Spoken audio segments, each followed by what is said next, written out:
Derrière la voix apaisante et les mots poétiques qui ont charmé des millions de personnes, Francis Cabrel a vécu un parcours tissé de solitude, de rébellion et de blessures qu'aucune mélodie n'a jamais pu totalement guérir.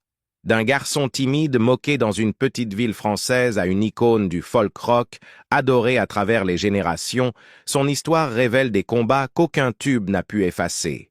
Il s'est éloigné des projecteurs pour protéger sa famille, s'est caché derrière des verres porteurs de cris silencieux et a refusé de se plier à une industrie qui voulait le remodeler.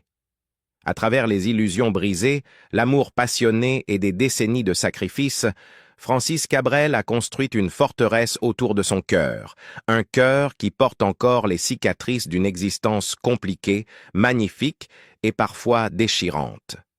Restez avec moi pour percer la douleur, mais le prix à payer fut la sécurité des êtres qui lui étaient chers. Au milieu des années 1990, Cabrel en eut assez.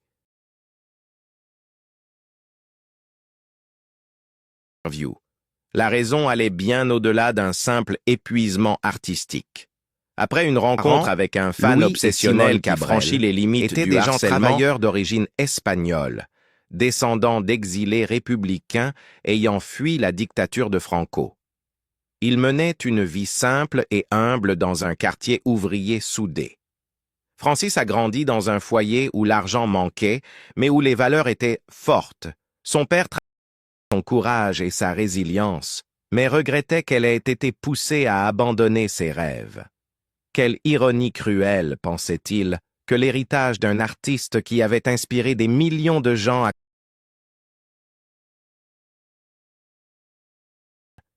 Même aujourd'hui, chaque fois qu'Aurélie est saluée pour sa force tranquille, Francis ressent un mélange profond de fierté et de chagrin sur un vieux transistor cabossé qui lui paraissait presque magique.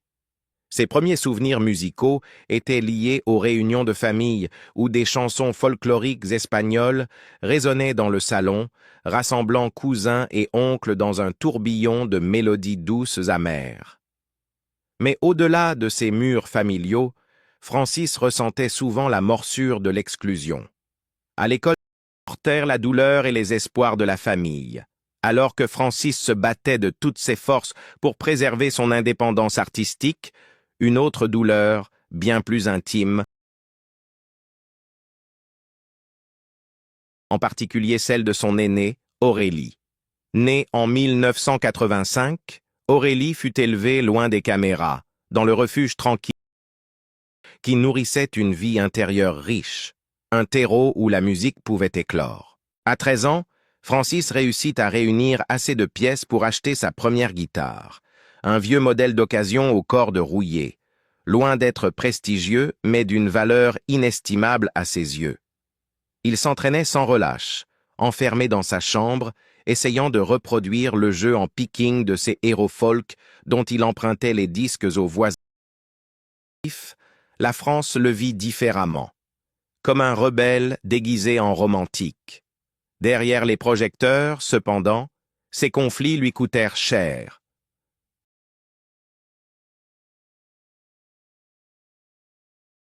Ingrat. Une fois, il refusa de collaborer avec l'un des plus grands producteurs français après une violente dispute sur la réécriture de ses textes. Au début des années 1970, encore adolescent et participant à des concours locaux, Francis ne trouva aucun accueil parmi les musiciens d'Agen déjà installés. Il se moquait de son accent de province, le rejetant comme un campagnard qui ne percerait jamais à Paris.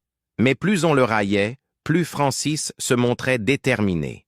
Il se mit à écouter de manière... un acte qui le fit passer pour un marginal dans une industrie fondée sur le compromis. Parallèlement, sa famille commença à ressentir les conséquences de sa notoriété. Des fans franchissaient les limites et la tranquillité de petite ville à laquelle Francis tenait tant devint impossible à préserver. Il s'était fait un nom en disant des vérités dures. Le refus l'avait épuisé. Les maisons de disques lui claquaient la porte au nez, jugeant ses textes trop poétiques, sa voix trop brute, son style dépassé. Ruiné et prêt à tout laisser tomber, Francis mit tout son amour et sa frustration dans une chanson intitulée « Petite Marie », dédiée à Mariette, la jeune femme qui le fascinait depuis ses 17 ans. Cette chanson était plus qu'une déclaration d'amour, c'était des excuses publiques ou un retrait de la scène. Mais Francis, fidèle à lui-même, tint bon. Ses chansons avaient toujours véhiculé des et des mélodies folk simples, cachées si habilement que les censeurs les avaient ignorées pendant des années. Quand il montra enfin ses grilles,